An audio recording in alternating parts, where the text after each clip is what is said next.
Menteri Perindustrian Agus Gumiwang Kartasasmita mendukung fasilitas pembebasan tingkat komponen dalam negeri atau TKDN yang hanya berlaku untuk produk dari sektor telekomunikasi, data center, dan produsen alat kesehatan yang menjadi kesepakatan dagang antara pemerintah Indonesia dan Amerika Serikat. Menurut Menperin, TKDN merupakan persentase nilai komponen lokal yang digunakan dalam suatu barang atau jasa yang diproduksi di Indonesia untuk mendorong penggunaan produk dalam negeri, sehingga mengurangi ketergantungan impor. Ia memastikan pemerintah akan mengutamakan kepentingan nasional dalam setiap kesepakatan. Ini masih dibicarakan oleh kedua pemerintah. Ya, tentu pemerintah pasti, ya saya jamin akan selalu mengedepankan kepentingan nasional. Akan selalu mengedepankan kepentingan nasional. Itu bisa dipastikan. Ya, sehingga saya minta bahwa masyarakat, khususnya juga para pemain industrialis untuk sabar sampai kita mendapatkan detail kesepakatan antara kita Indonesia dengan.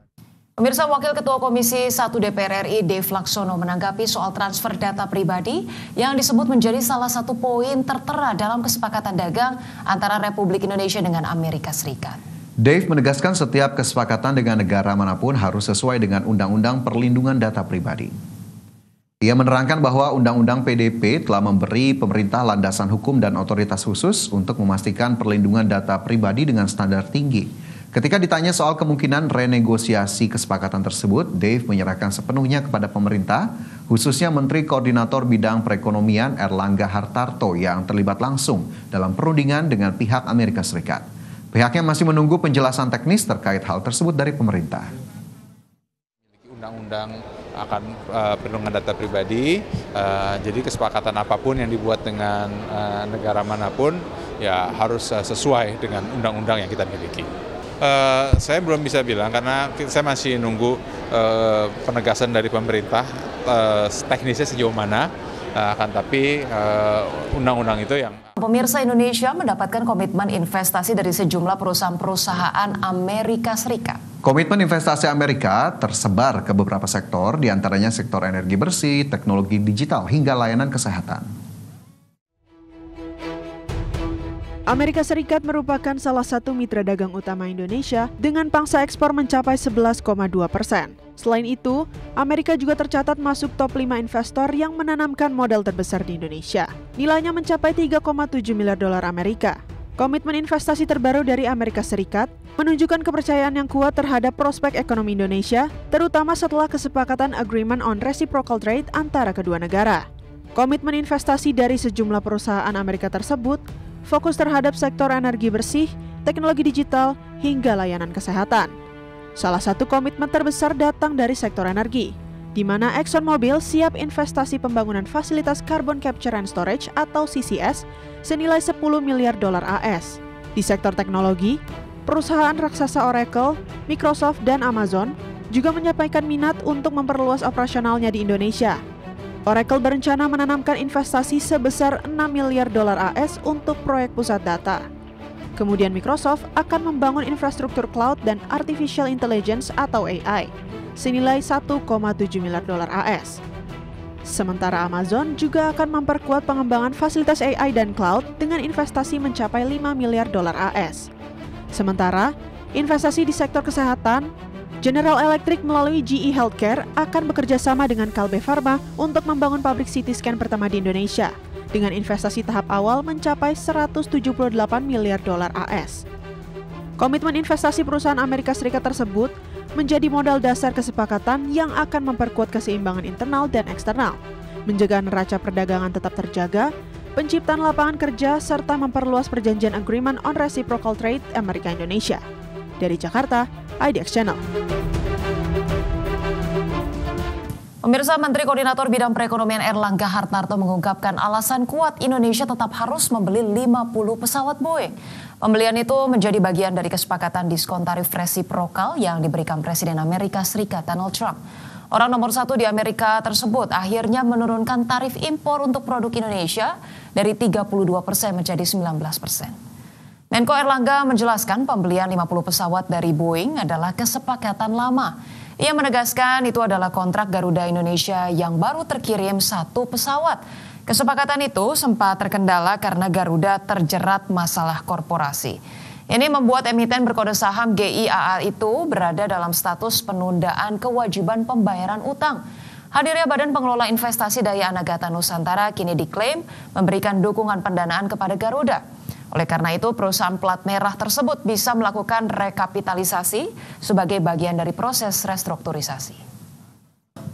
Mendorong peningkatan logistik interkoneksi antar pulau. Tentu interkoneksi antar pulau kita memerlukan banyak pesawat dan tentu salah satu selain yang bisa disediakan salah satunya dari Boeing agar kargo juga bisa berjalan dan tentunya trade ini akan diikuti. Masih di Prime Market Highlights, pemirsa, Badan Pusat Statistik mencatat pada Maret 2025 jumlah penduduk miskin di Indonesia mencapai 23,85 juta orang atau turun 200.000 dibandingkan dengan kondisi pada September 2024. Ya, hal ini tercatat terendah sejak 2 dekade terakhir.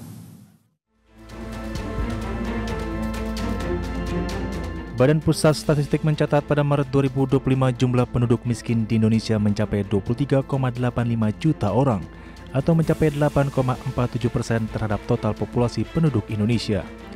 Jumlah tersebut juga tercatat turun sekitar 200.000 orang, lebih rendah 0,10% dari posisi September 2024 yang mencapai 8,57%. Deputi Bidang Statistik Sosial BPS Ateng Hartono menyampaikan, angka kemiskinan pada Maret 2025 tersebut merupakan yang terendah sejak 2 dekade terakhir. Sebagaimana diketahui, untuk pertama kalinya Indonesia menginjak angka 8%-an untuk masyarakat kelompok miskin sejak September 2024, yakni mencapai 8,57% setelah tahun-tahun sebelumnya berada di atas 9%. Tingkat kemiskinan di Indonesia pada Maret 2025. Maret 2025 jumlah penduduk miskin di Indonesia sebanyak 23,85 juta orang atau turun 0,2 juta orang dibandingkan dengan kondisi September 2024. Nah, dari sisi persentasenya, penduduk miskin terhadap total populasi atau total penduduknya pada Maret 2025 mencapai 8,47% atau jika dibandingkan dengan September 2024 yang lalu turun sebesar 0,1 persen poin. Di sisi lain, secara rinci persentase kemiskinan di pedesaan tercatat turun 0,31% dari 11,34% pada September 2024 menjadi 11,03% pada Maret 2025. Sebaliknya, persentase angka kemiskinan di perkotaan tercatat naik 0,07% dari 6,66% pada September 2024 menjadi 6,73% pada Maret 2025. BPS sendiri membeberkan profil angka kemiskinan dilakukan melalui Survei Sosial Ekonomi Nasional atau SUSENAS yang bertujuan untuk mengungkapkan data tentang kondisi sosial ekonomi seluruh rumah tangga di Indonesia. Jumlah sampel SUSENAS pada Maret 2025 dilakukan kepada 345.000 rumah tangga yang tersebar di 38 provinsi dan 514 kabupaten kota. Dari Jakarta, tim liputan IDX Channel.